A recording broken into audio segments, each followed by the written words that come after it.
Hello guys, আমি আজকে চলে এসেছি আমতা খড়ব মাঠে, যেখানে মুখোমুখি হতে চলেছে দুই শক্তিশালী দল, খাল্লা পারিজাত ক্লাব এবং থলিয়া ইউনিয়ন ক্লাব। তো আজকে খড়ব কাপের সেমিফাইনাল ম্যাচ, সেই ম্যাচেরই কিছু দৃশ্য আমি তোমাদেরকে দেখাবো। যতটা পেরেছি তোমাদেরকে দেখানোর চেষ্টা করেছি, তোমরা অবশ্যই জানাবে কেমন হয়েছে। যেখানে অংশগ্রহণ করবে আমতা জয়পুর থানার অনেক নামি দামি খেলোয়াড় সহ কলকাতা মাঠের কিছু নামি দামি প্লেয়ারও রয়েছে যার মধ্যে। তো আজকের খেলাটি খুব রোমহর্ষক হতে চলেছে, সেই খেলারই কিছু দৃশ্য তোমাদের সামনে তুলে ধরবো। তো বাঁদিক থেকে, ক্যামেরার বাঁদিক থেকে রয়েছে থলিয়া ইউনিয়ন ক্লাব সাদা জার্সিতে, ও ক্যামেরার ডান দিকে রয়েছে খাল্লা পারিজাত ক্লাব নীল জার্সিতে। তো দুটি দলই তাদের অনুশীলন সেরে নিচ্ছে। যারা এই ম্যাচ মিস করেছো তারা আমার ভিডিওর মাধ্যমে সম্পূর্ণ ম্যাচটা দেখে নাও। রেফারি ও সহকারী রেফারি ইতিমধ্যে মাঠের মধ্যে প্রবেশ করেছে। এদিকে থলিয়া ইউনিয়ন ক্লাব তাদের শেষ পর্ব সেরে নিচ্ছে, আর এক প্রান্তে খাল্লা পারিজাত ক্লাবও তাদের শেষ পর্ব সেরে নিচ্ছে। এরপরই একদিকে মাঠের মধ্যে প্রবেশ করছে থলিয়া ইউনিয়ন ক্লাব এবং অপর প্রান্তে মাঠের মধ্যে প্রবেশ করছে খাল্লা পারিজাত ক্লাব। এরপর রেফারি মহাশয় দুই ক্যাপ্টেনকে ডেকে তাদের টস পর্ব সেরে নিল।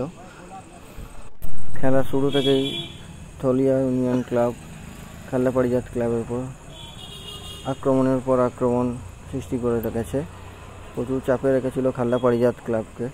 তো তারা গোল তুলতে পারেনি, খেলার কিছুটা সময় অতিক্রম হয়েছে। তারপরই থলিয়া ইউনিয়ন ক্লাব চাপ ধরে খাল্লা পারিজাত ক্লাবের উপরে। বাঁদিক থেকে একটা সুন্দর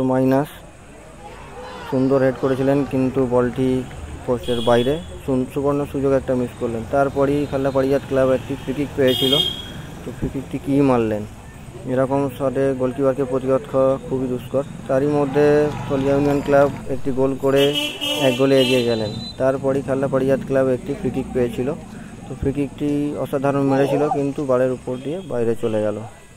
খেলার মধ্যে থলিয়া ইউনিয়ন ক্লাব পুরো খেলাটিতে যেন রাজ করেছিল, আক্রমণের পর আক্রমণ করেই চলেছিল। ইতিমধ্যেই থলিয়া ইউনিয়ন 2 গোলে এগিয়ে গেছে। তো খাল্লা পারিজাত ক্লাব একটি সুবর্ণ সুযোগ পেয়েছিল, অনবদ্য গোল হতে পারত, কিন্তু কোথায় মারলেন, তারপর সে প্রতিহত হয়ে গেছিল। খেলার মধ্যে খাল্লা পারিজাত ক্লাব এটাই সবথেকে সুবর্ণ সুযোগ পেয়েছিল, একবার নয় দুবার, যেখানে একটি গোল করলেও করতে পারত, সমতা একটু ফিরত। আরও একবার আক্রমণ করতে চলেছে খাল্লা পারিজাত ক্লাব। দেখুন বলটি কোথায় মারলেন, বার উঁচিয়ে বাইরে চলে গেল।